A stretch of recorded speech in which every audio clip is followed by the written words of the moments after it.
Try and this. do Let's your go. taxes nest. That's what's going down the street. Your taxes is like.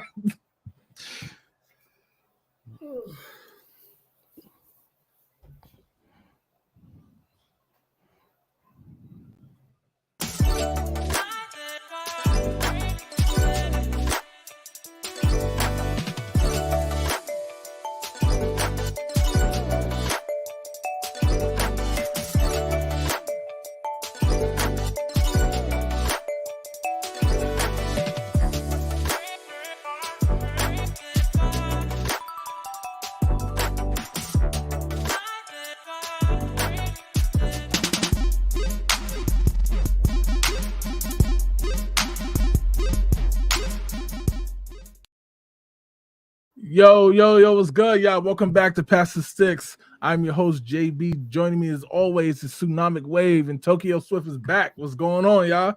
What's good? Yeah. What's good? Tokyo pretty much live here now. Yeah, like, yeah, as he's. What time is it there, man? Like, it's 10:07 a.m. on a Wednesday. 7 a.m. on Wednesday. All right. On Wednesday, yeah. I'm in Shout the out- future. Shout out to everybody who support the show and the page and everything as always, man. Appreciate y'all. Got a lot to talk about this week, man. 2K is making another sports games outside of basketball, apparently, and we got Summer Games Fest this week. At the end of the week, Call of Duty Black Ops 6 will have its own direct on Sunday following the Xbox showcase.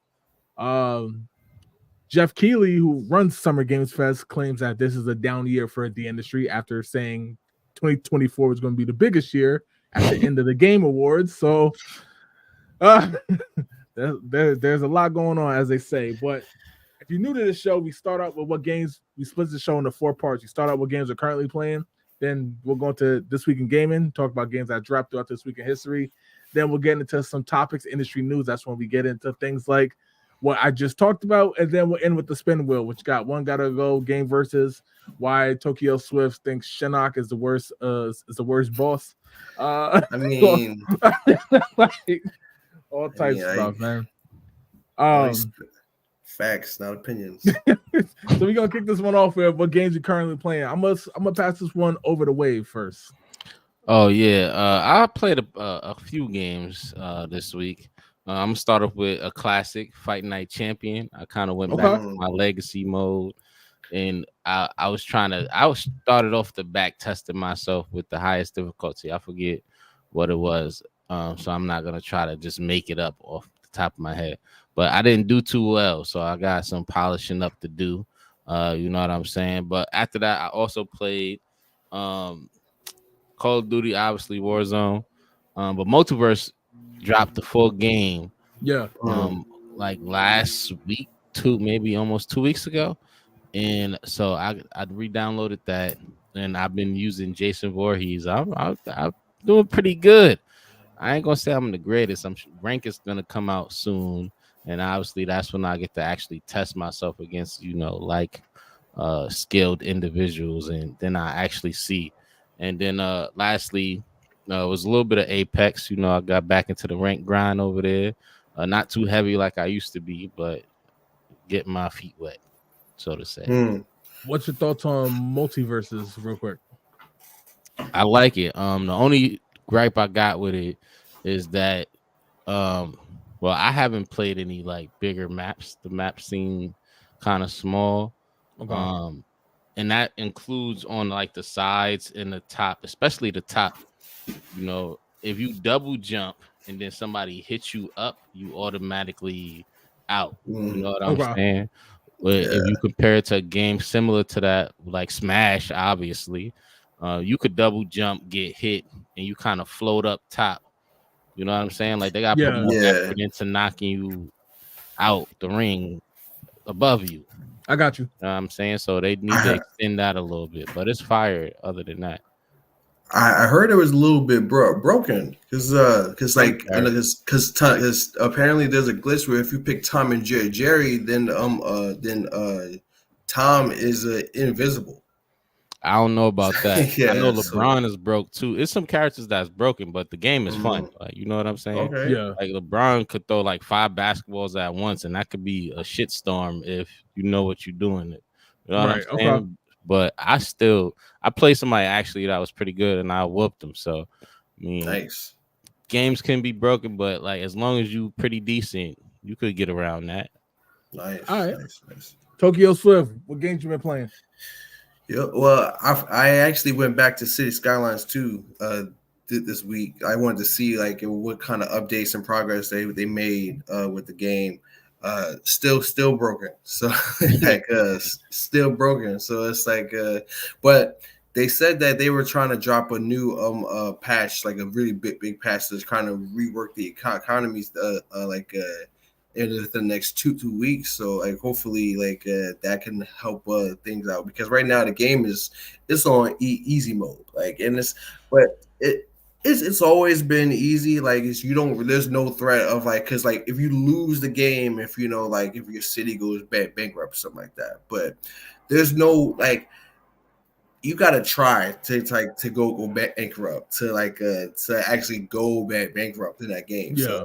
So they're trying to make it a little bit more difficult for the more veteran players and stuff like that, giving them more of a challenge. But so like I'll revisit that in a couple weeks to see like how it is. I can see it with change and stuff like that. I've also last week was my 10th wedding anniversary. So Happy anniversary, brother. thanks.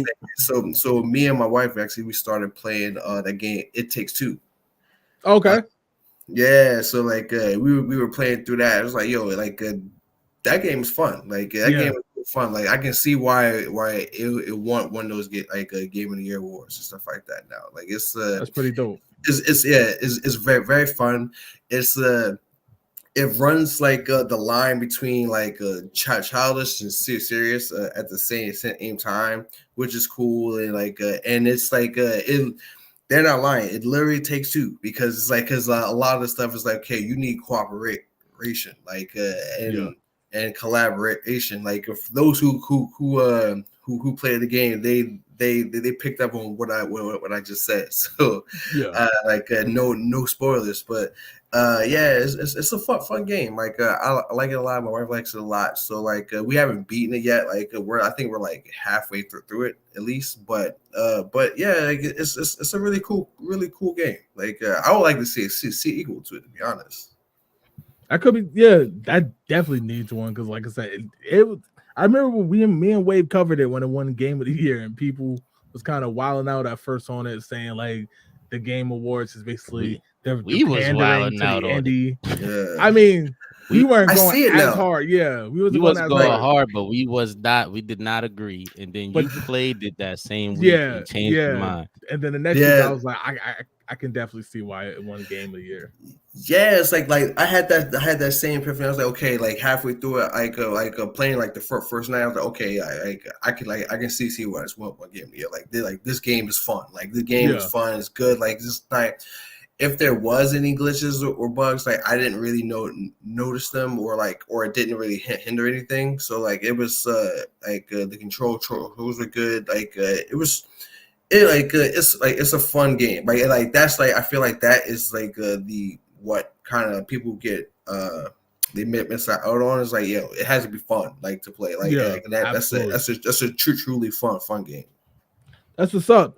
So for me, it's a little random this week. I'll get the obvious one out the way. Hellblade 2.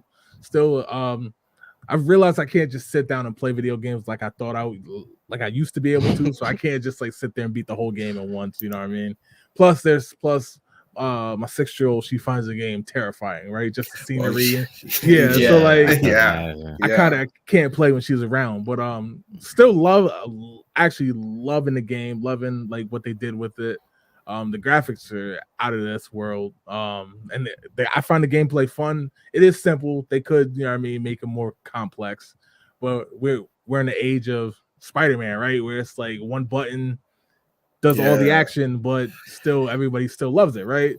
So that's that. I've also went back and played NT Dub with like 06, 11, and 14. And the reason why I did that is because as we covered on a special show, kind of impromptu, when they put out the gameplay trailer, I found out they also put out like a 30-page document of like all the changes in the game and like the origins of the game and stuff like that. And they hired creators who were super fans of the franchise, and they literally brought back things from a bunch of the games that worked well and brought it to like this current gen. So we're going to like basically things like the crowd meter from NCAA 06, the passing that they put in 11 and then took out because people was like, it's too complex. They brought all that back.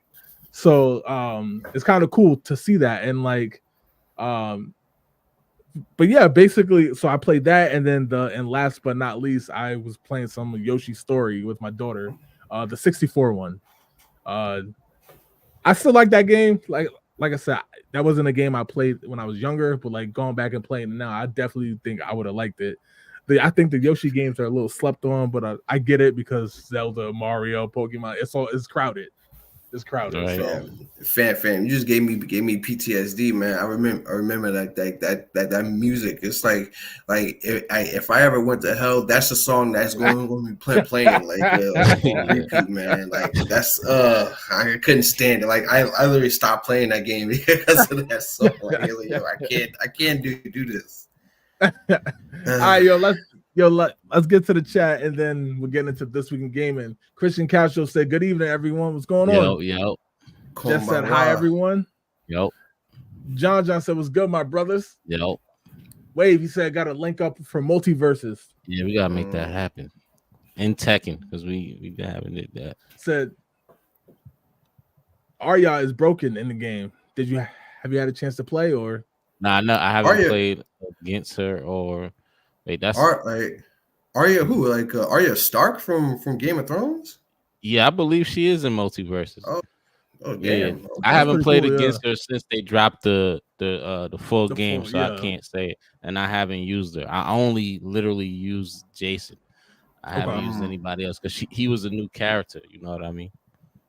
John also said he started messing with Elden Ring again for the upcoming DLC. Me too, but my dumb behind forgot I started a new game plus. Half of my map is like you see the monuments, but it's no waypoints. So I gotta rediscover everything all over again, bro. I'm sick. And he said, "Yeah, Arya Stark." Oh, okay. Yeah, that's what's up, man. I definitely want to check it out. My problem with stuff like that, whether it's like multiverses or whether it's like the Nicktoons Brawl or Nicktoon Kart, I always compare it to the Mario series, right? And I know I need to stop doing that because I had the same problem with the Nicktoons Brawl game. I had a lot of fun. I grew up on Nickelodeon, so nostalgia was there. Like I was having fun with it, but then I'm like, okay, now I want to play with Mr. Game and Watch, right? I want to play with I want to go play Smash Bros. It's kind of like so like I am gonna try to check it out and give it a fair shot. I just can't promise. It's free, man. Yeah, that too. Which I think you will enjoy it. It's not. I mean, it's smaller, is what I'll say.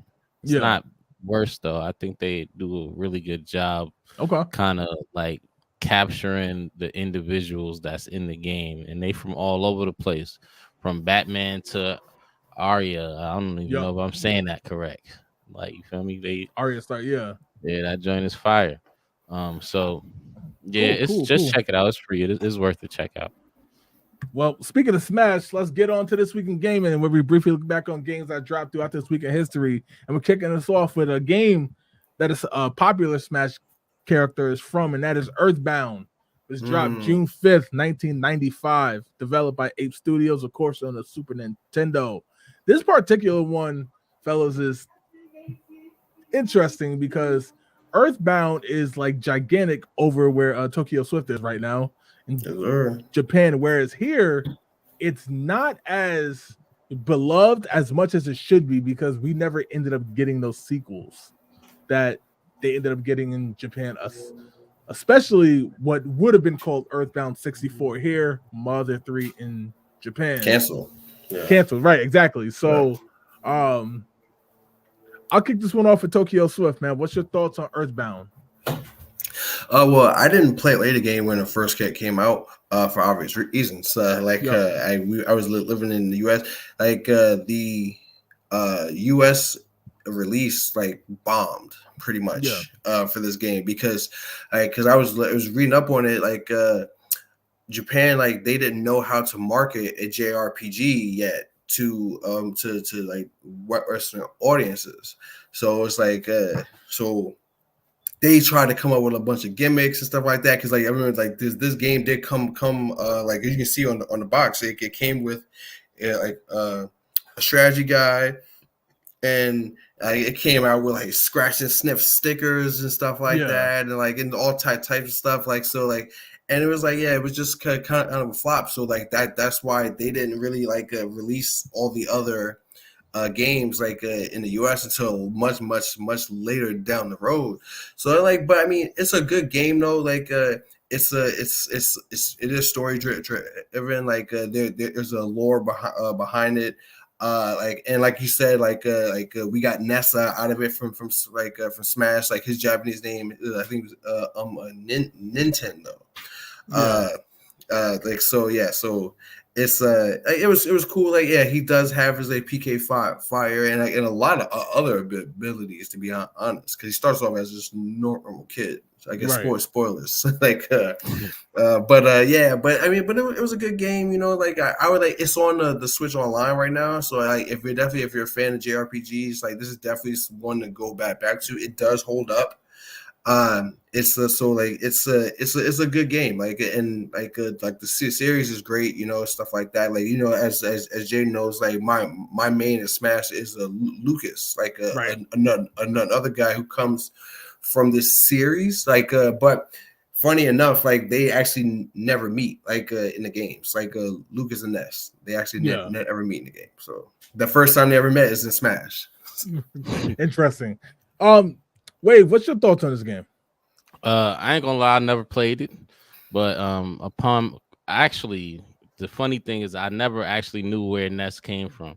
I ain't gonna lie, I never cared for Lucas, so I never wondered about him. But Ness was a pretty cool character. I just thought he was just a random input in the game. Just to find out he came from this game though, was pretty, like, I don't want to say ironic, but it was funny. This ain't my type of RP only because of the battle. I think that the way the battles kind of look, I think that'll kind of throw me off and make it not too fun for me. I like to see like all of the characters when it comes to RPGs and the moves and the way like when it's their turn to attack, I guess. And when you watch this, you could clearly see you don't see yourself. You kind of only see the weird animals that you fight. But yeah, I don't really know too much about the story.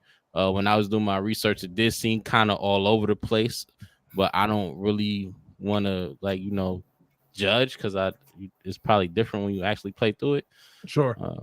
So yeah, that's kind of what I think. Yeah, man. So like, I haven't played Earthbound until it came out on the Switch Online. I've always heard of it. I knew where Ness came from and where Lucas came from. I just never actually played it until the Switch came out. And again, not bad.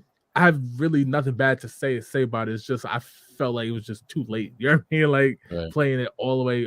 Actually played it last year. So if you go back to one of the old episodes, you'll hear me say like I'm checking out Earthbound. So like, but I will say, to be fair, one of the cool things that I did see about it and doing the research was Game Freak actually was big fans of this game. As you can see, a lot of the art style is similar to the early Pokemon games, as you can see. But yeah, so it definitely gets its just due. I think to some degree, obviously it's way more loved in Japan than it is here in the United States. But at the same time, I think not every game is that worldwide success. And I think the fact that it still stands the test of the time for a lot of folks, I think is cool. But let's get to the chat and see what the chat is saying. Right, Dizzle, what's good, bro? He says, "What's up, fellas? Long time no talk. What's going on? What's going on?" With that, Jess said, "Never played this, but it looks cool." I mean, yeah, like the art style was definitely dope. It had that. I would assume maybe this and Pokemon was in development at the same time, but I don't know. Yeah, it was. Oh, it was okay.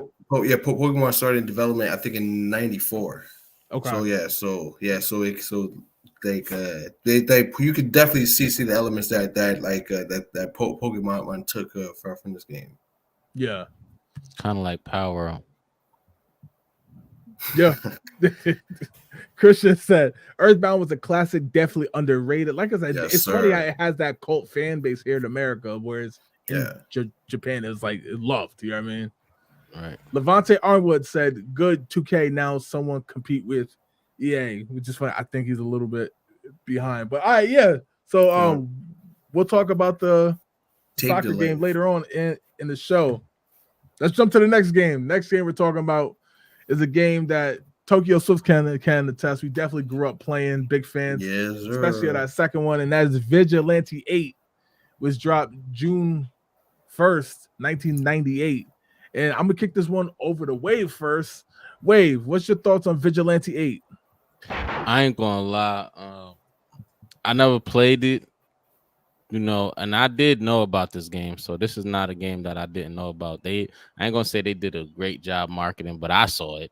You know what I'm saying? Yeah. I saw it quite a few times, and I thought it was kind of like a knockoff. Well, I ain't gonna want to say knockoff. I don't know something. I almost want to say Twisted Metal, but it seems so similar. Yeah, I would call it a knockoff though. It's some differences, I guess, like in the story, in the way they kind of like just the story. Really, the kind of the cars and all of the other parts of it is kind of similar to Twisted Metal. But I always choose sides, and I was on that side, so I never went over to play Vigilante 8. I mean, it looked cool. The graphics is pretty good, though. I ain't gonna actually try to shit on the game. I just never played it for that reason. So yeah, that's fair. Tokyo Swift, what's your thoughts on Vigilante 8? Yeah, I'm like this game was fire because it's like it was fun like to play.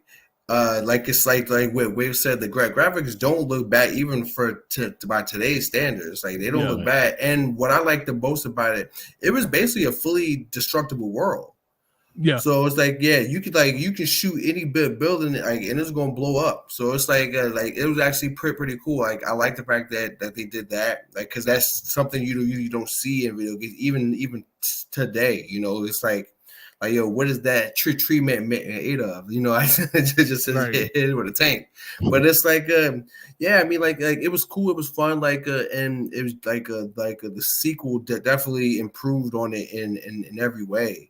Yeah. But but I mean like it was like I said, it was super fun. Like there was a story like to it and that was cool. But I mean, but you're not really there for the story. You're there to blow some stuff up, So like, and they let you do that. So like, I like it. I mean, like, I feel like this and the second one probably still holds up to today. Like, especially the second one. Yeah. So I have more nostalgia, like Tokyo Swift just said, for the second one. The second one, I feel like the second one really took some strides, but also took what worked with this game. This one I don't remember having as much exposure to as I did the second one, but just again playing back through it because I do have this, and then I do realize that I do remember certain things from this that I may have thought I may have conflated it with the second one. Yeah. I do think like I get the comparison to Twisted Metal, right? But I do feel like it's different enough, and just in terms of the realism that this game brought versus Twisted Metal. Again, I might just be a little biased towards this just because I do have a lot of nostalgia for this, especially the ski resort stage, which is ironic. But lots of fun with this game. I will say, just from a collector's standpoint, this game is expensive. Like, I tried to find this joint here in the States, and they wanted like 40 for it. And I was like, that's a little high. And I was like, how about the second one? And the second one, it was weird because the second one on N64 was 30, but the PS1 version was 50, and the Dreamcast version was 75. That's crazy. Yeah, it's just the thing on Dreamcast crazy. Yeah, like Dreamcast right now is that new hot thing where it's like it's hot to collect for again, which is it already has a limited amount of games because the lifespan wasn't long. But I'm actually one. I eventually I do want to get this game on the Dreamcast because because at the time the Dreamcast had the most powerful graphics. I would like to see how it ran on that. But yeah, big shout out to Vigilante 8 though. Let's get to the chat and then we'll get on to the next game. All right, let's see. Christian said, "Wow, forgot all about this game." Yeah, man. Like, shout out to Vigilante 8. Second Offense got one of the best opening tracks of all time. Like that, iconic. Shaquille Blagrove said, "Bootleg Twisted Metal." That's how I felt about it. I didn't want to. I didn't want to say it, but that's how I was feeling about it. Honestly, it's a hot take, but I like this series better than Twisted Metal. Same. Yeah. Like I think this one is a little more fun. I just think Twisted Metal at that point, by the time this even dropped, Twisted Metal was out of here. It was already out like the hottest thing on the PlayStation, and it had I believe 2 or 3 games by that point. Right, Dizzle said Vigilante 8 was so good, but Twisted Metal Black just set the bar for the auto battle world. That's fair. Like I said, I know I expect most people to remember Twisted Metal more, obviously, and I can see why, especially if you ain't rich or balling. Like if you got Twisted Metal, there's no need to get this, right? But I do think if you can have your chance to get your hands on it now, you find it cheap, whatever, check it out because I definitely think you'll have some fun with it till this day. And don't look bad. It don't. It does hold up, man. And y'all know how we give it up to PS1 games on this show. Yeah. Shaquille Blackwood said, "I think I played this game once a few years ago, but I never heard of it when I was a kid. Twisted was definitely it." That's definitely fair. That's definitely fair. If you was into like gaming magazines, because they was definitely in the gaming magazines. Yeah, like that yeah, that's where I was getting all my info from. Like the gaming magazines, like definitely needs a subscription for that. Word. All right, let's jump into the next game, y'all. The next game we're talking about is a game that I wasn't too familiar with. Probably, and I happened to get it not until I started collecting for the 360. That's Call of Juarez, which dropped June 7th, 2007. Wave, I'm gonna start with you on this one, bro. What's your thoughts on Call of Juarez? Have you ever played it? If so, what's your thoughts on it? Nah, this is another one I haven't played. But I think it looked pretty cool, especially for the year that it came out. I feel like people, 07 was not that, long ago. It seemed like it, but it wasn't. And the graphics kind of show because it looked really good. You know what I mean? From watching the gameplay, though, it is one specific mechanic that I don't get. Think like you could use your whip to climb and climb up in places. It's just nutty. I don't understand that part of it. But everything else I've seen watching gameplay looks really dope, man. It almost reminds me of like a Red Dead, but in third person. You know what I mean? So, Tokyo Swift, what's your thoughts on Call of Juarez? I skipped it when it came out, and yeah, like to be honest, like I skip it again because like to be fair, it's like I'm not saying it's a bad game or anything like that. It's just that me, like, I never care for the Western genre like at all, like in any medium, like in movies, TV shows, or video games.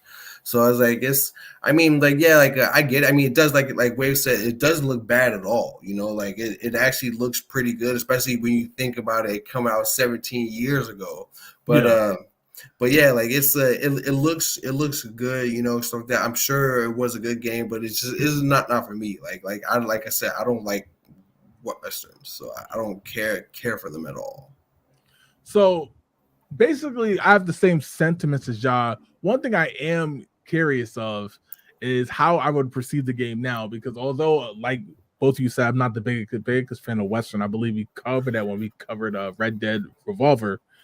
I am big on history, and I did go back and watch some stuff about Belly the Kid and some of the the old school outlaws and stuff like that. So I'm curious if I would now have consuming some of that content if I would like view this game differently. Because at the time, like I said, I probably heard of it and just skipped over it as soon as I saw it had Western vibes to it.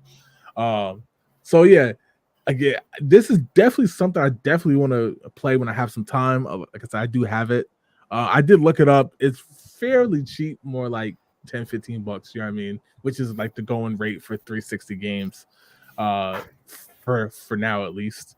But yeah, man, I'm curious like the perception, because I really don't know anybody who had this game or like was playing this game heavy at the time. So very curious to see if anybody in the chat did. Right. See about this game if you played it. Christian said, I remember the game having a decent following and being pretty popular for a while.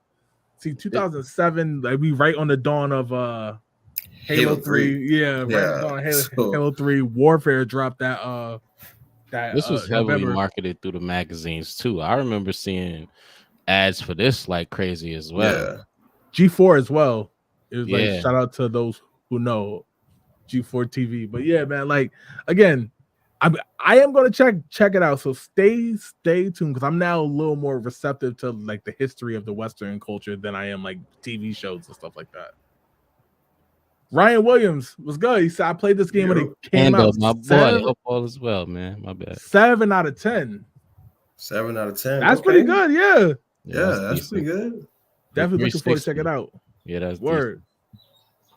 All right, yo, let's jump to the last game we're talking about this week then. Last game we're talking about this week, fellas, is Ninja Gaiden 2. Now, I really got put on the Ninja Gaiden because my cousin, who obviously Mo knows what Wave, Mitch, he's a super fan of the Ninja Gaiden franchise. And talk about it to no end. But Ninja Gaiden 2 was the first one I've ever bought myself. I remember playing this game. I had a lot of fun with it. It like playing games now, like not in the same style, but like what's the Yakuza, Sifu games like that. It's again not quite 1-to-1 comparison, but this is probably where I got my start playing those type of games, beat 'em ups. Yeah, in terms of like the later consoles, had a lot of fun with this game personally. That's about it. The only thing with this, I never really go back and play them. Like right, like once you beat it, you kind of beat it, and then it's just done. But I'll pass it over to Tokyo Swift. What's your thoughts on Ninja Gaiden 2? Yeah, like I share the same sentiments here, like because like the same cousin put me onto it too. Like I was playing like the first one for the original Xbox, and like this game was good. Like it did what a sequel was supposed to do. Like expand on the lore, expand on the story, and correct the mistakes that the first game made. So like, and it did that. Like, and it was like you said, it was a good beat 'em up game, stuff like that. Like they did tone down the difficulty a little bit, because that was one under like the biggest criticisms for the first game. Was like, oh, it's too hard, blah blah, stuff like that. But my thing, like I know it's just me, like, but I always have this my mindset. It's like, look, man, you got to beat the game, and you got to beat the game. Try to beat the game on the hardest level, because that's how the devs like wanted you to play it. And I feel like if you don't beat the game on the hardest level, you didn't beat the game. You just played through it. So it's like, like you gotta beat it. Like, okay, look, it basically shows the match that look, I learned the game, I beat the game. So like, I didn't really like the fact that they made it a lot easier, and I get why they do that, because like, we want people, like more people to play through it and stuff like that. But I mean, just put the easy mode in, because like they did put the easy mode in for the first game, but like but it was really condescending though, because they basically, if you die too many times, they gave you the option to put the easy mode in, but they give you a purple scarf like that you had that your character had to wear. So it's like, oh, look at this guy with like he can't beat the game, so I mean, it's like, I get it, man. Like it's a game, like I said, games are supposed to be fun and stuff like that, but at the same time, it's like they're also supposed to be challenging, So like if you can't hit, like if you can't play on like the hardest mode, that's fine. Like give players the option. That's a good point. Wait, what's your thoughts on Ninja Gaiden 2, bro?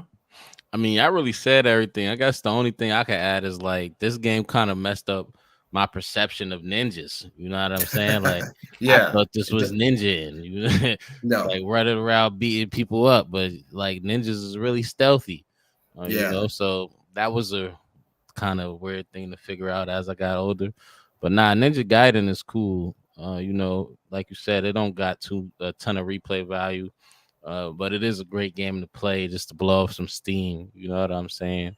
And I also want to point out that a lot of these combos is mad unnecessary. I Oh was yeah. just watching a clip. It's two people. He did like an ultimate move. Like I don't understand why he did that on two people, but whatever. Yeah. You know what I'm saying? That's just The one thing that I want to bring up with this, and it has nothing really to do with this game, more the developer.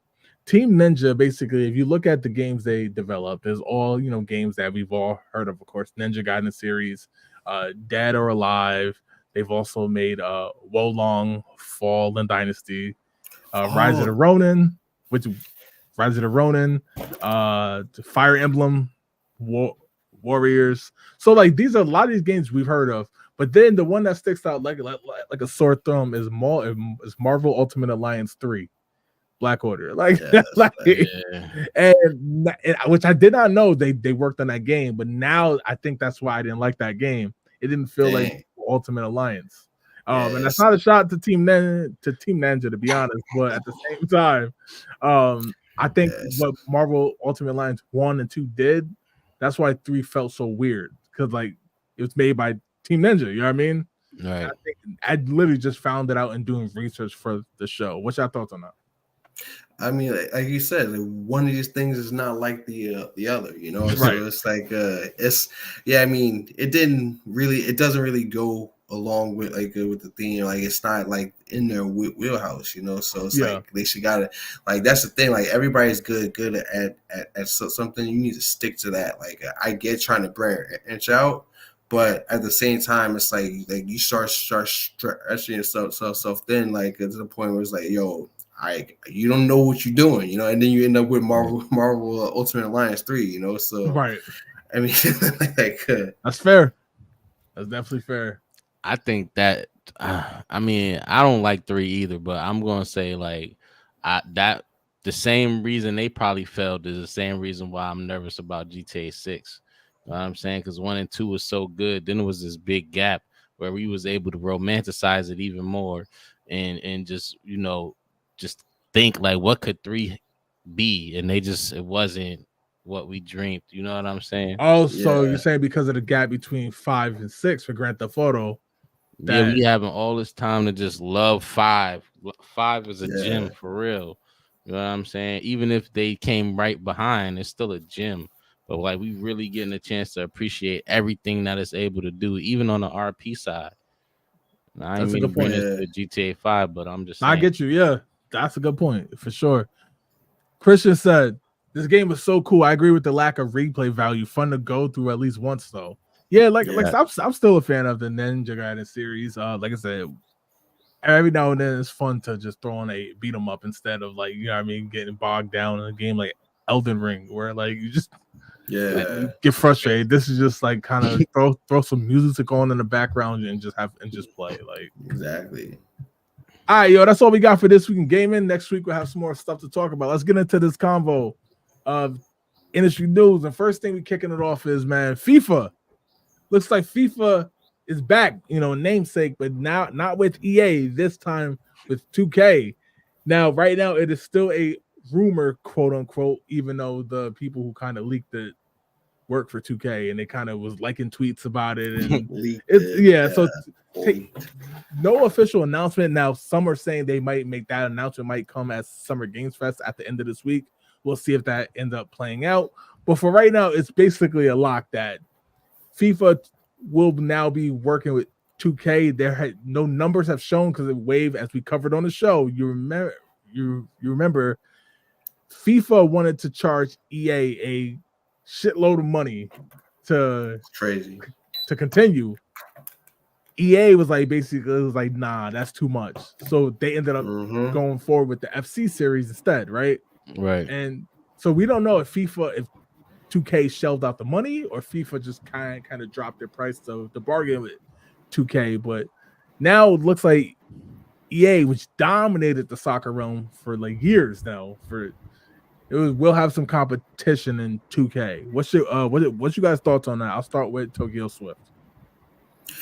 Well, like I always say, man, like competition is what makes like this industry better. You know, like this is going to force like EA to make a better soccer game. I mean, obviously, like they're not the only ones making soccer games right now, but like technically, like because there are other soccer games, but they're not as big as the former FIFA series was. So like it's good that like 2K is like basically like what wants to be like the Joker to their Batman, you know, and like and like my thing is that if you get into this game, great, but do it right, you know, like don't just like, oh, I'm gonna make a soccer game just to make a soccer game, you know. So it's like make sure that you're filling the niche, like that soccer, because like soccer, like people think that like, oh, like people who like Madden fans or like or 2K fans or NBA 2K fans like are hardcore. You've never seen it's like soccer fans. They're on a whole nother level, like, and they expect a certain like amount of immersion. Like those EA games were massive. Like people don't understand that. They is like, yo, there's like all types of different leagues you can play. And you can play in all of the Euro leagues. You can play in some Asian leagues. You can play obviously like in North American like MLS, like stuff like that, like so. And then they had like a World Cups, the Copa Cups, the Euro Cup, the Champions League, stuff like that. So it's like if you're not coming with that as the bare minimum, don't even bother.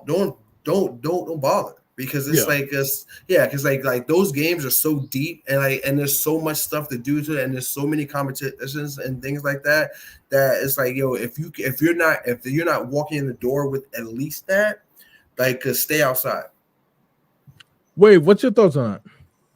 First, I want to say I think 2K definitely got the bread just off of NBA 2K. They got the bread, so I'm sure they paid. With that, they probably gonna have access to some things that EA probably lost access to, because I don't really follow, so I'm not sure if they was able to keep everything and just had to change the name. Deals, Did they lose certain teams? Did they lose certain countries? I have no idea. So let's just assume they lost other things outside of the name. You know what I'm saying? If 2K bought it, obviously they probably did. Then they able to put those things in. So, you know, off of what Mo said, I think they gonna have the bare minimum. I think EA should be afraid. 2K have shown that they do games right, sports games. They could do the basketball game right, but again, why fix it when people still gonna pay for the broken shit? Yeah, you know what I'm saying? So they can do it, and I'm sure they will, because this is gonna be like they debut in the soccer game, right? Do EA have any other soccer games that they ever put out? So this might be like they debut. 2K had one. Game, right? I think back on the Dreamcast, because it wasn't FIFA. So I think they had. I think it was. I forgot what it was called, but again, FIFA was like when that hit, that was the dominant one, right? I guess my next question for y'all around this is, how much power you think is in that brand recognition of FIFA, right? The 2K25 or the 25 part don't matter, right? If they see FIFA versus EA Sports FC 25, right? Do you think that matters, or do you think the fans are they gonna buy both games? Are they gonna pick and choose? What do you think is gonna happen with that now there's competition? They're gonna I'll tell you right now, like as a soccer fan myself, who's been playing like those FIFA games since maybe 2010, nobody cares about FIFA that much, like the name FIFA. If anything, people are probably more inclined to buy the game that doesn't have the word FIFA on it, because FIFA has been one of the most corrupt organizations in the galaxy. So so yeah, so people Galaxy. don't rock with FIFA like that. So Yep. I don't think they're gonna get like 2K is gonna get any they're gonna get any oh well, like, hey, this is FIFA, so I'm gonna buy it. Nobody cares about that. But I think that like what it was said, they do have the bread for it. So I feel like at least I hope that they should like come through and then make a great game straight off the bat. It's just that but they are in an uphill battle because EA is already established. Yeah. So Man. EA is already established in that John Armour. So and especially because they can get the license and stuff like that, because you can't just because for the World Cup with all of the national teams, you don't just put this is the English national team in there. Nah, you need contract tracks with it and stuff like that, and licensing fees and stuff like that. So it's I mean, the World Cup, as of right, you need at least and especially through qualifiers and stuff like that, you need at least 60 different but more, but at least 60 different countries to be okay, you can use our names and likenesses. Okay. That's hard. That's a hard thing to do. I mean, they're not a new an indie company, obviously, but I mean, but they still are new to that game. So it's I'm it's a lot to put together. I don't expect to see this game for a couple years. If that's the case. Yeah. So the reason why some of the rumors now, these ones I say take more with a grain of salt. They're saying that this deal's been in the works for a while, and there could possibly be a game later this year. I don't know if I believe that, because again, you're building the game from the ground up.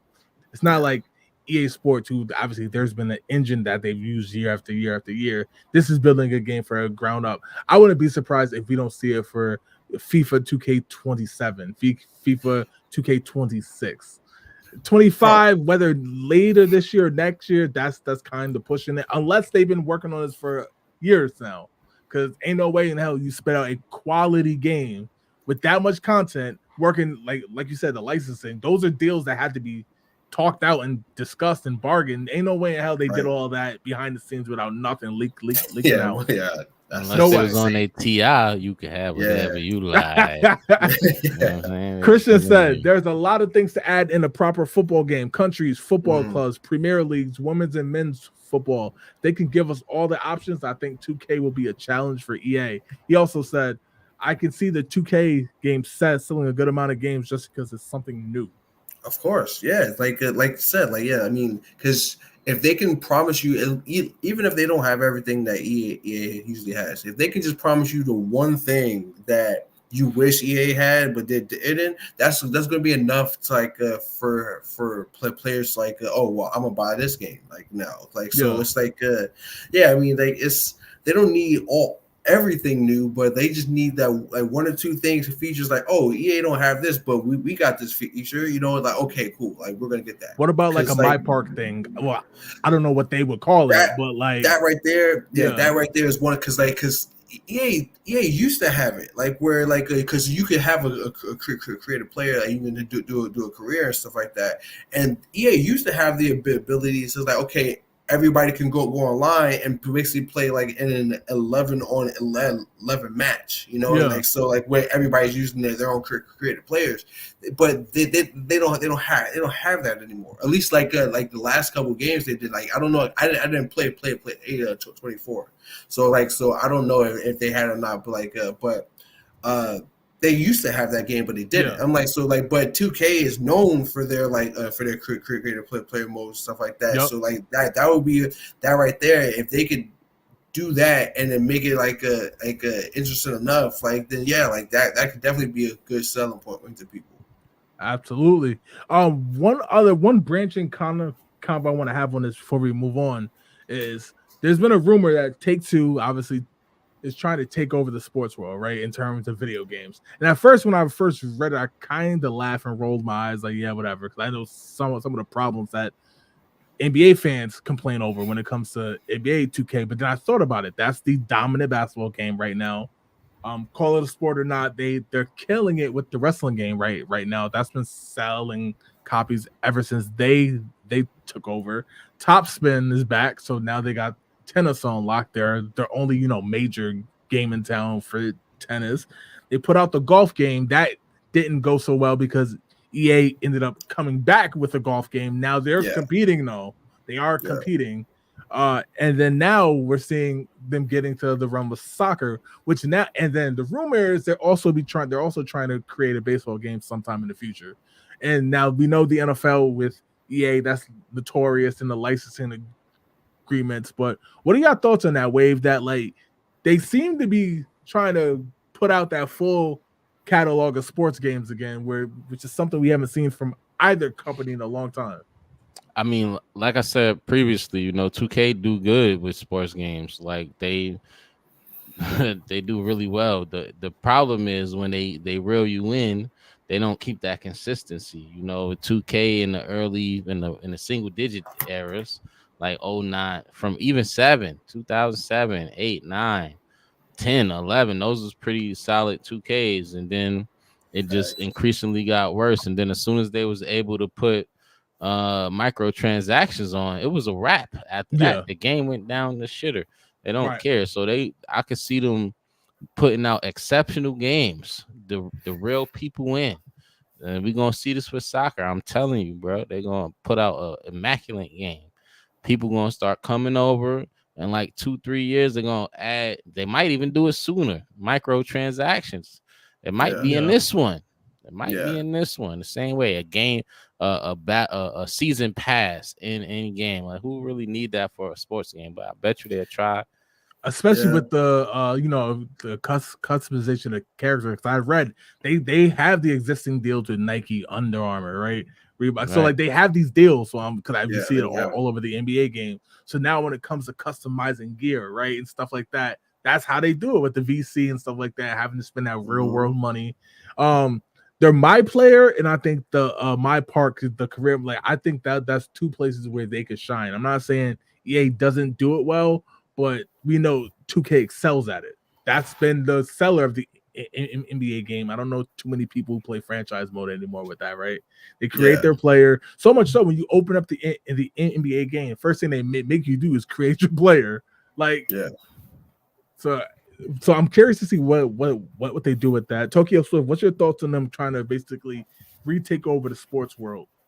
I mean, like, it's like what you said, like they already have the blueprint. Like it's because that's what EA did. It's like once you create like a sports engine, like you can use that across other games. It's not like they like EA made a sports engine for Tiger Woods golf, and then they made a separate one for triple play baseball, and then made another one for Matt Madden and stuff like that. So like it's the same thing. So it's like like they can do that. It'll be like because like you said, there are other tennis games out, but they're absolute garbage. There's and they're a big enough company that can get that license fee because tennis is another sport like that. It was hard to get as much licenses as possible because like there are no teams in tennis. Like you need to talk to, you want Naomi Osaka in your game. You need to talk to Naomi Osaka. You can't just go above her like, hey, we want all these players.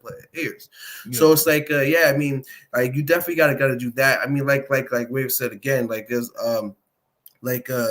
the microtransactions are going to bog them down because like that's like it's like I've been saying like for a while now. I don't blame the companies for microtransactions.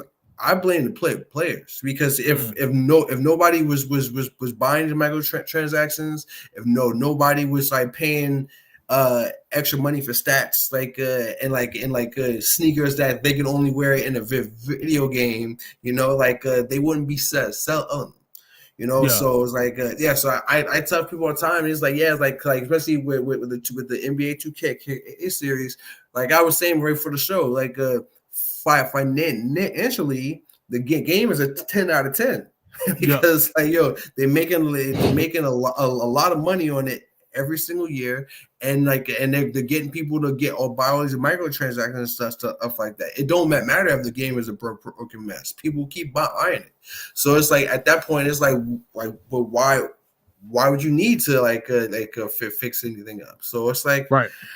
Yeah, I mean, like it's like stuff like that. It's like it bothers me, but I mean, but there's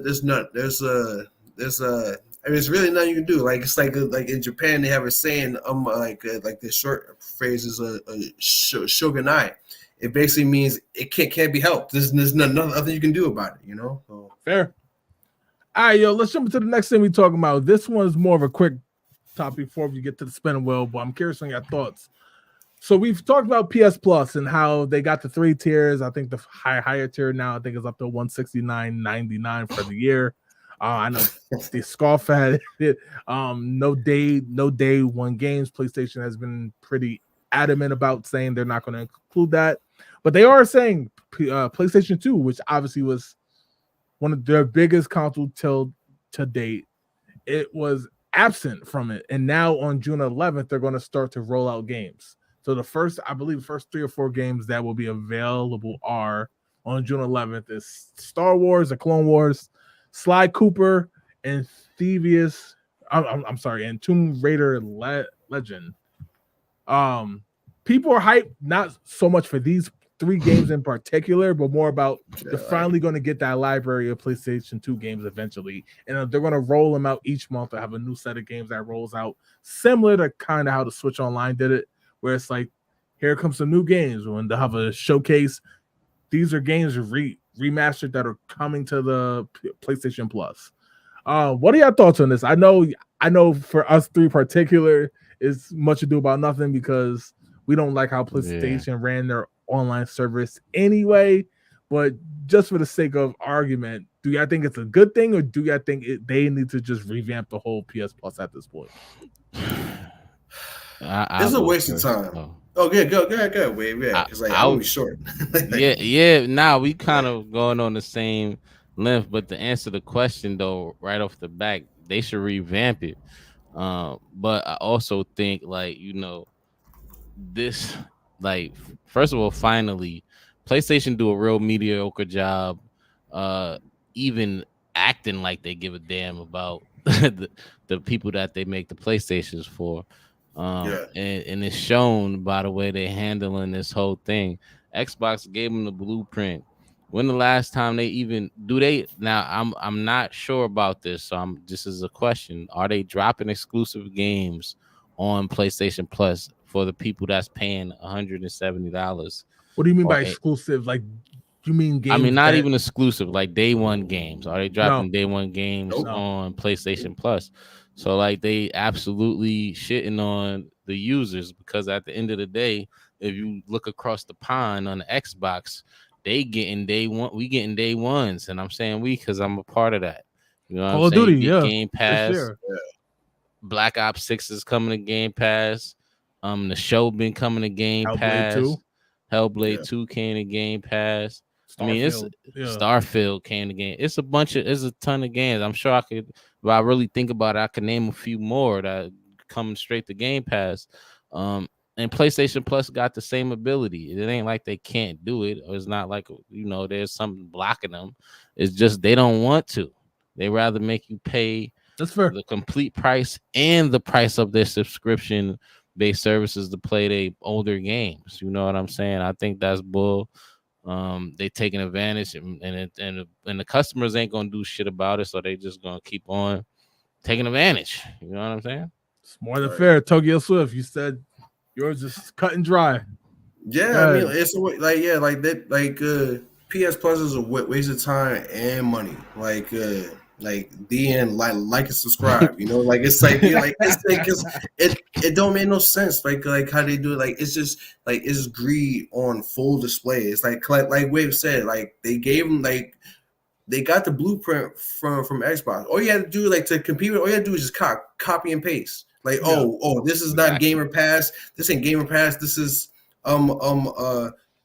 Player Pass. PS Pass. This is Player Pass. So like that. And then and we can get some of these day one games out, like blah blah, stuff like that. People will be lining up out the door like to sign up for that. But like you said, Jay, like what, like $160 something dollars a year for basically nothing. Like it's basically just you get to play like some older games, especially because PS2 just now coming. So that means that you only you paying that money to play PS3 3 games. Like, and you have to have the $160 tier to access those games. Yeah, garbage, like absolute garbage. Because it's like they like Sony don't care about about their players. They just look, man, like pay us, fam. Like that is all they care about. Right, we got exclusive games and blah blah stuff like that we're going to charge you extra like to play. Like, so it's like it don't make no sense, especially like when the Xbox is coming on, like we got this big name on day one Game Pass. They put like a former PS exclusive MLB The Show on day one Game Pass. I'm like, how sick like the PlayStation fans were when they realized that the first show was like it was on like day one Game Pass. You don't pay nothing out of pocket. Like they was livid and rightfully so. Yeah, it's like they had every right. How could you allow that to happen? It's like I mean, forget the fact that it used to be exclusive and now it's not an exclusive no more. Get that part. Like, they get it for free, and I don't, and I say free because I mean, like once you pay that money out of pocket for the year, it's like it pays for itself immediately. Like if you you download two games, like and now you made money on the deal. So absolutely. So it's free. Like it's like I don't get it. Like PS2, like it should have came to PS Plus basically on I would say the day they want to launch, because it's like PS2 is I mean obviously PS1 came first, but PS2 is what solidified Sony as okay. They're in this for the long. They're going to stand the test of time, because PS2 helped kill the Dreamcast. So I mean they that's going I don't get it, man. Like they're wasting time and money. I get it. Get out of my face. Like, it's funny because my only thoughts is like two things. One, if you're gonna take this long to roll out the PS2, and I heard they had some technical issues trying to remaster the games and stuff like that. Cool. You gotta put out some better games. You could have put out God of War 1 or something. You could have put out some of the heavy hitters on PlayStation 2. You can't put these three games out and expect everybody to jump for joy. And two, at this point, PlayStation might as well just take all their retro games, PS1 through 4, and just work out a deal with Atari. You know what I mean? As we talked about last week, right? Like they want to champion and be able to preserve these games and get these games out so we can play them. And again, the Atari Classic, the 2600, did the best of all the retro, you know what I mean, remake consoles and stuff like that. I think they're too greedy for that shit. They might as well just work out a deal to have these games preserved, because even the games, the PS3 games, PS1 games, you're really streaming those games, right? And I get some would say Game Pass is the same, but they've been so buggy that they haven't even been received well. And the PS Plus price is set to go up in 2025, not down. You know what I mean? Not stay the same, set to go up. And at this point, there's talk that some of the biggest games on PlayStation 2 you might not even get on the PS Plus. So it's like you're really getting like a watered down library. They had over 800 games for PlayStation 2, but how much of those games do people really want to play, right? I say maybe 150 of those. And if those 150 titles, if 95 of those ain't available because for whatever reason, then it's just a flop to begin with. I think I'm at the point thinking that they might as well just Xbox offered for the Game Pass system to be on PlayStation. We know why PlayStation said no. At this point, they might as well, them and Nintendo might as well just adopt the Game Pass system, the online system, and just find a way to work together. It don't make no sense. But I tell you one thing, one of those games that better be coming on there is NBA Street Volume 2. Doubt it. Facts. Yeah, I agree with you, but I doubt it. If it ain't that, because like if I remember correctly, like that was a PS exclusive, right? Like it wasn't on the first Xbox, right? It was later. Yeah, but It I was think later. I remember it being on Xbox too. Yeah, At launch, I don't remember it being on Xbox. I guess I just always played on PlayStation. Yeah, but again, I doubt it because again, they seem to be focusing, like, for example, well, you'll definitely see games like even though it was multi-platform, but Crash Bandicoot on there, you'll see Gran Turismo on there, you'll see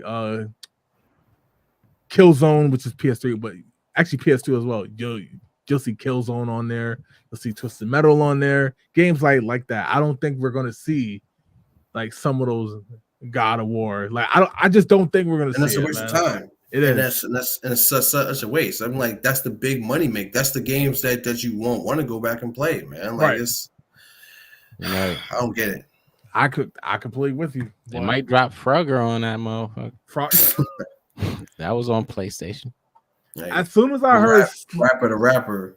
To be fair, as soon as I heard Sly Cooper, which I know had a fan base, that was when I was like, I know what they're doing with this. Yes, I know what they're doing. Bro, they dropping 3 bullshits. Nobody want to play none of this. All right, yo. So let's get to something we do know, and that's the spin wheel, man. Appreciate y'all rocking with us on this Tuesday night / Wednesday morning. Wednesday morning. All right, let's get to the spin wheel. Y'all ready? Yes, sir. Let's go.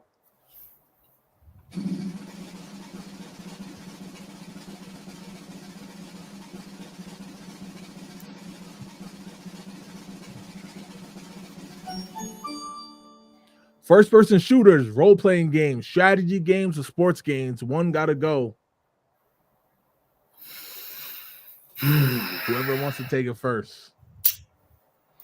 For me, it gotta be strategy games. I like as much, and I know that's quick off the draw, but like I'm thinking games that I enjoy playing right now. First person shooters is a bunch. Call of Duty is in Apex is the two off the top of my head I could think of. Role playing games.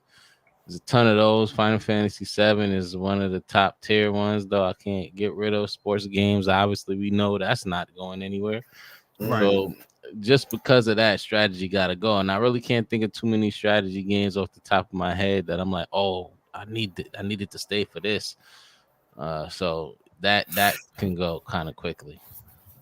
You know what? I'm gonna say sports games can go, and I'm gonna say sports games can go like for this specific reason, replayability, like because most like that's the reason why sports games. That's one of the reasons why sports games come out on a yearly basis. So like that. I mean, think about like how often do you play NBA 2K22 or like Madden 19, you know, stuff like that. But back to the last topic, but you want to play God of War. God of War is like you want to play like I'm still like Civilization 6 is a strategy game. Civilization 6 came out in like 2017, like something like that, and I'm still playing that game, like Halo, stuff like that. The last Halo, like Infinite, that came out in what, like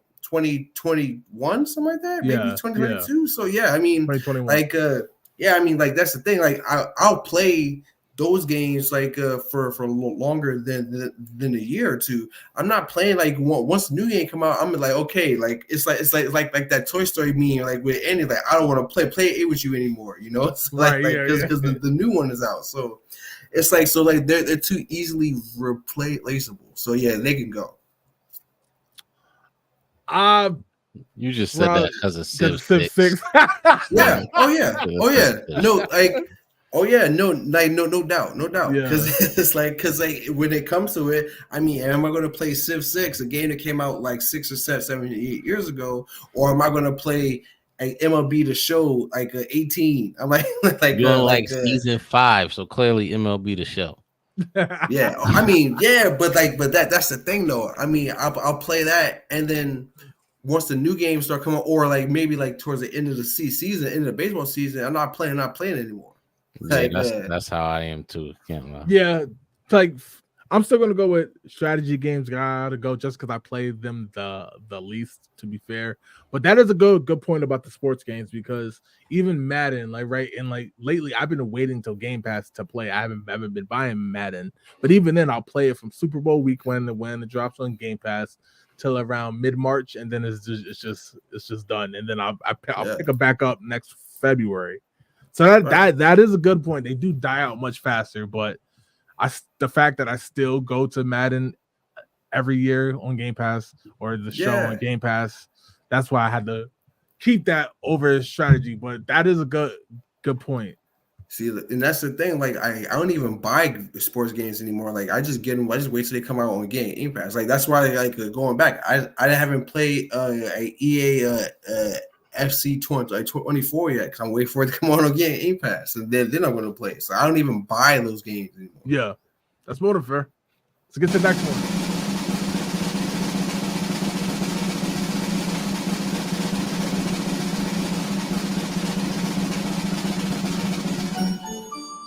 Another one. One gotta go. Franchises, NBA games, NFL games, MLB games, or boxing games. This one for me is tough. That's easy for me. Go ahead, then you go first. I'm gonna say boxing games can go. I just have too much fun playing like the other games. Like boxing games are fun. I'm assuming like all like every boxing game in existence, right? Yeah. Like, so I mean, I'm thinking back about the greatest boxing games that I've played. So obviously, like the initial punch out games, like the Fight Night, like especially round 3. Yep. Ready to Rumble boxing, which I talk about a lot. Like, yeah, those games, but they don't stand up to the best football games or the best baseball games or the best basketball games to me. So so as much I don't like losing some of those games, but about boxing gotta go for me. I gotta agree with Mo, but only because boxing haven't been keeping up with the Joneses. They fell off. Yeah. Like Fight Night Champion was the last good one, and they trying to drop this Undisputed, but I've been watching gameplay and that joint trash.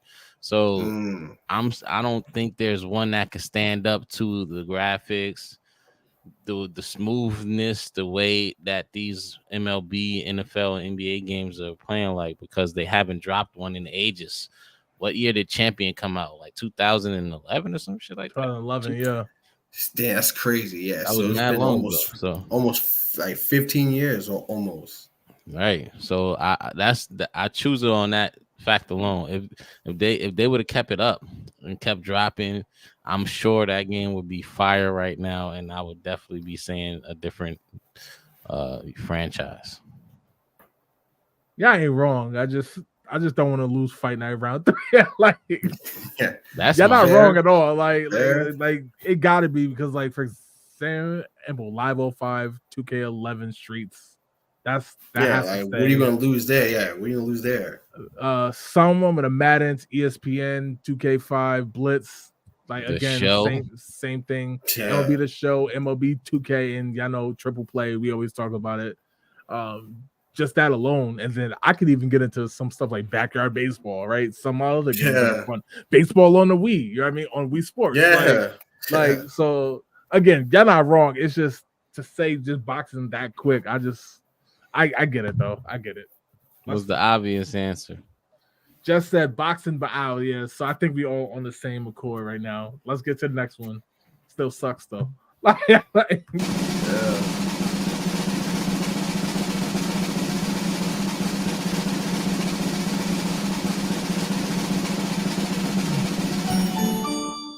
Yo, this is crazy. Favorite sports game of all time.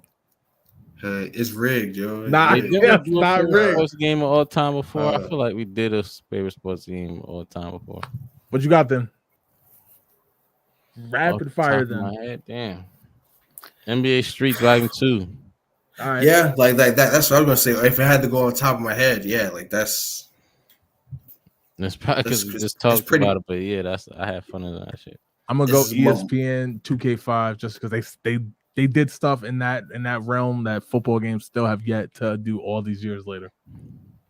So let's get to the next one.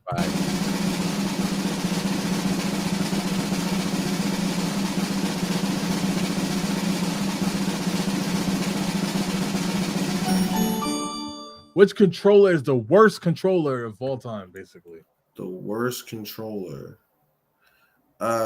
The Nintendo 64 can control. Woo! Top of my head, like because not only was it shaped weird, like it was shaped weird, especially for like kids' hands.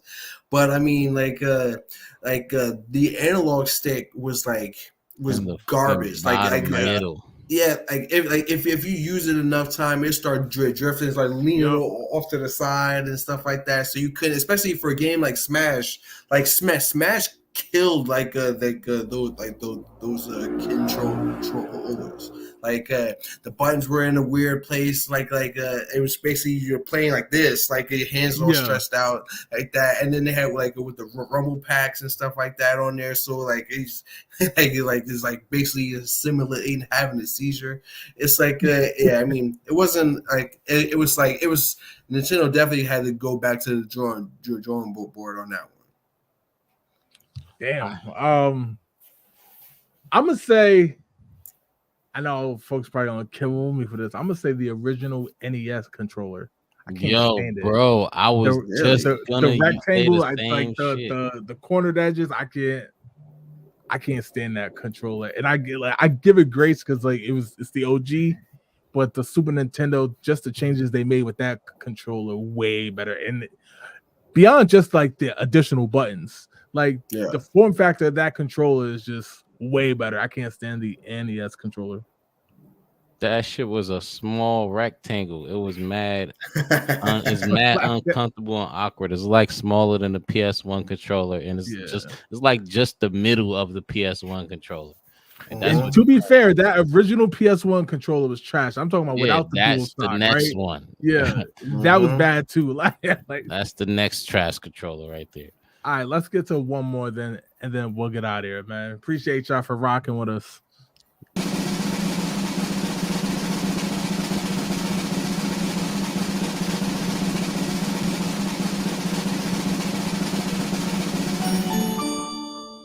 Who is the most iconic boss in gaming?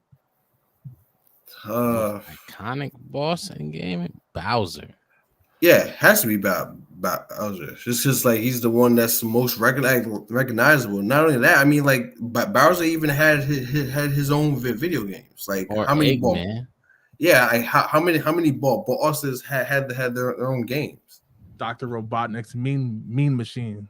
That was trash. Eggman. I answered your question. I think it gotta be Bowser though. Yeah, it's gotta be Bowser. Mike Tyson, Punch Out. I mean, most was his villain. They just boxers. They don't really count. I mean, I'm just Donkey Kong. I'm just throwing stuff out there, man. He's not really a boss either.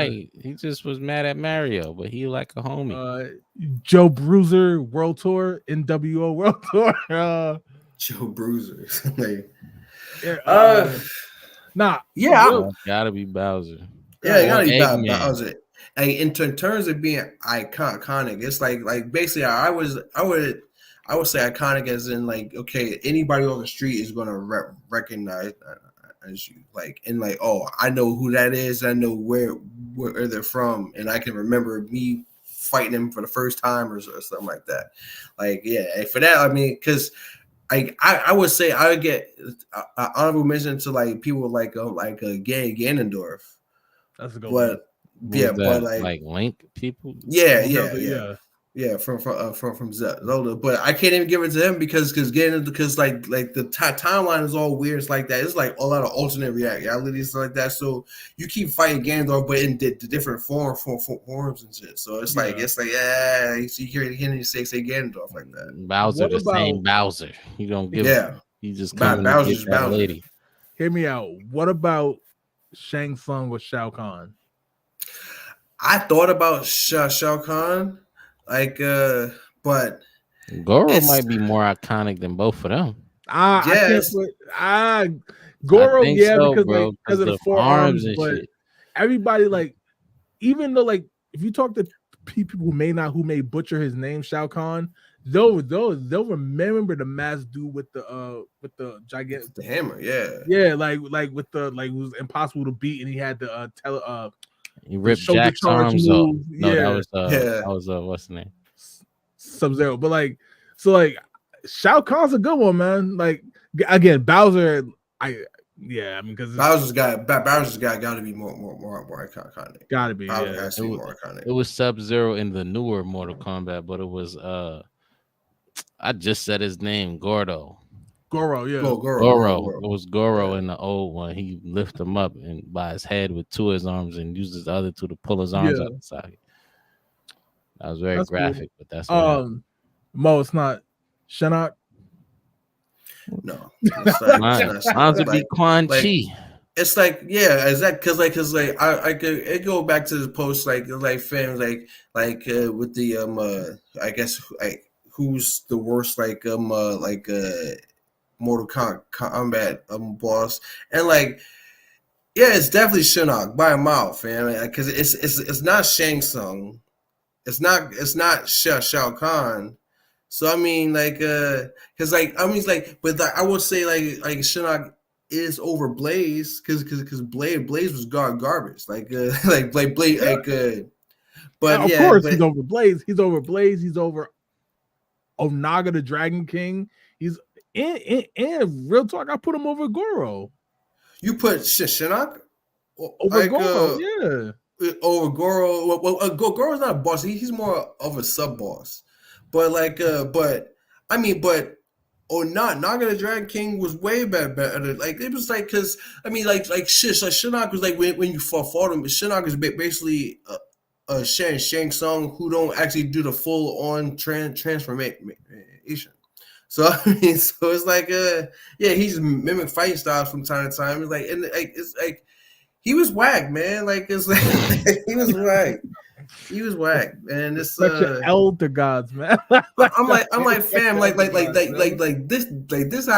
how you know he's whack. A regular ass Johnny Cage beat him. Like not Liu Kang, not Scorpion or Sub-Zero, just Johnny Cage beat him, fam. And then in the next game, Cassie Cage beat him too.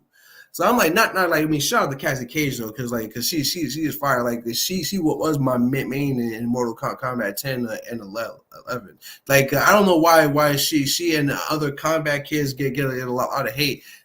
That like they needed to continue with that story. That's that. But yeah, like but I can't have no main boss canonically getting beat by Johnny Cage, man. He thought it was a movie. Stop it. Shout out to Shinnok, man. That's my guy, man. He's not even the best. He's not even the best elder god. Forget boss, man. All right, we'll continue that next week because Shinnok definitely didn't kill a lot of people in the MK lore. Like I know, obviously now they come back, right? But he got bodies, so we're not gonna act like Shinnok wasn't out here murking people, man. Like we're just not gonna do that. And it took Quan Chi and Shang Tsung to kill him. So I mean, but that's the thing. I mean, think about it like from that standpoint, like the deception game. It took Quan Chi, Shang Tsung, and Raiden, and they still couldn't beat Onaga the Demon King. So I mean, come on, fam. Like the power levels are like, yeah, like power levels is over 9,000. Yeah, for real. All right, yo, that's all we got for this week's episode, man. Shout out to Shinnok. Appreciate y'all checking out the show. All right, we'll be back next week, of course, and actually, more than likely, you will see a stream from us for at least one of the events for Summer Games Fest. Maybe we'll do the Call of Duty on Sunday. It depends on the time, and we'll definitely put out a post to let y'all know. In the meantime, Tokyo Swift, appreciate you jumping in with us again. Welcome back anytime. Wave, take it away, bro. Hey, yo, we appreciate everybody for coming through, stopping by, lurking, liking, sharing, supporting in any way possible. I hope you guys enjoy the rest of your week, and we'll see you on Tuesday. Peace. Peace.